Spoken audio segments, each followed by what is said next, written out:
Right. I wrote about three or four, and then I figured that you know what, better management of time would just be to hire out. So I outsource everything now, and that's really been helping me focus on other things instead of just focusing on being something that I'm not.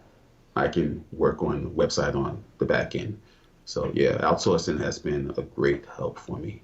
Okay. Mhm. And if you used an agency, don't mention it specifically, but did you use an Okay. agency or are you hiring individual writers or how are you finding these folks? A little bit of both. One person that I'm working with right now has been with me a long time, but that has been based on a referral from an agency that I was working with.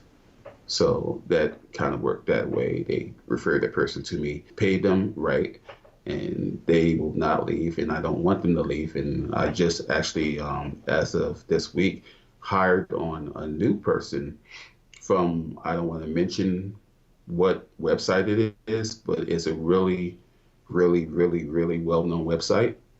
And they're charging a little bit more than what I want to share right now. But I was really well-known website that serves a lot of people. So yeah, things has Okay. been going good with outsourcing. All right. And you broke up just a little bit. You basically just said that you hired a new writer and you're paying like more of a premium price. Oh yeah, absolutely. You know, one thing I learned, you remember Neil Patel being on my show. I had a show a while ago, guys. I'm not going to talk about that too much right now. But the thing is that I had a conversation with Neil. Neil Patel's an SEO guy, really huge. You guys should know who he is. I don't have to edify him. But the thing is that he had once told me that he spends a lot of money. If he had to spend anything, you know, but spend money on anything, it wouldn't be cars, whatever, it would be content. And that kind of stuck with me. It's like, man, this guy, he's huge. You know, this is a guy like, I mean, he makes millions and millions of dollars. So if he's telling me that he's spending a lot of money on content, then who am I to think that I can spend just $20 or $30 or whatever? Might want to have to go up a little bit. So my mindset's changed because of that. And now I'm seeing results off of good content, and that's kind of more or less. I hope hopefully it's relatable to some of you guys that you know it's just an investment, and that's the mindset that I have. It's going to give me a return. So I'll spend anything that I have to pay if I that I can afford on content now. Cool. And can you tell us how much you're paying for, say, like a 1,500 word article? With the person that I have now, I usually pay her about $45 or so. Okay, great. Hmm.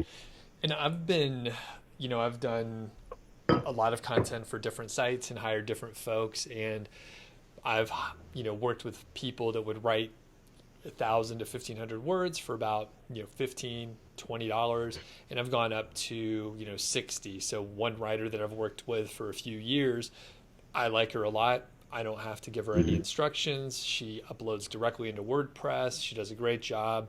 And yeah, so I'm paying like 50, $60 per Yeah, article. And all I give her is the keyword.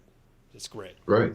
So, Yeah, it's like, you know, and there's also a training as well. Is, you know, when you hire somebody, you kind of got to put them into the mindset of what you need to be done. If they don't have SEO experience, you might have to give them a little bit of training on SEO, on how you want the keywords structured, the little changes that you might have to make instead of having so much keyword density that's so repetitive. You might have to change it up in the middle and make sure it's in the first part of the first sentence in what you're trying to get across. So Google will not penalize you.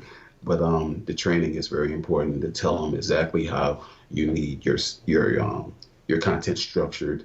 And after you do that from the beginning, when you first hire them, just like you were just saying, Doug, you can just pretty much turn them loose. Hey, I need 1,500, 2,000, 3,000 words, or whatever it is, and they can just boom, I take the keyword and they got it from there, and it really works out well. It awesome. does. Hmm. Okay, so you figured out that you need to spend your time elsewhere and not so much on writing. As far as keyword Correct. research, it sounds like that's sort of the Mhm. magic part. So, can you tell us about your keyword research process? Yeah, I look at trends.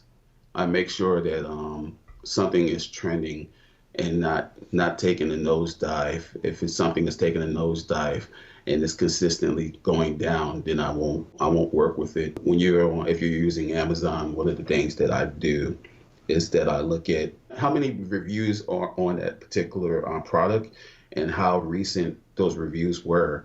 If you're looking at a product, for instance, that might have 50 reviews or 500 reviews or 1,000 reviews, and they're all from 2017, that might be an indication that that might not be something that you would want to maybe sell or like push.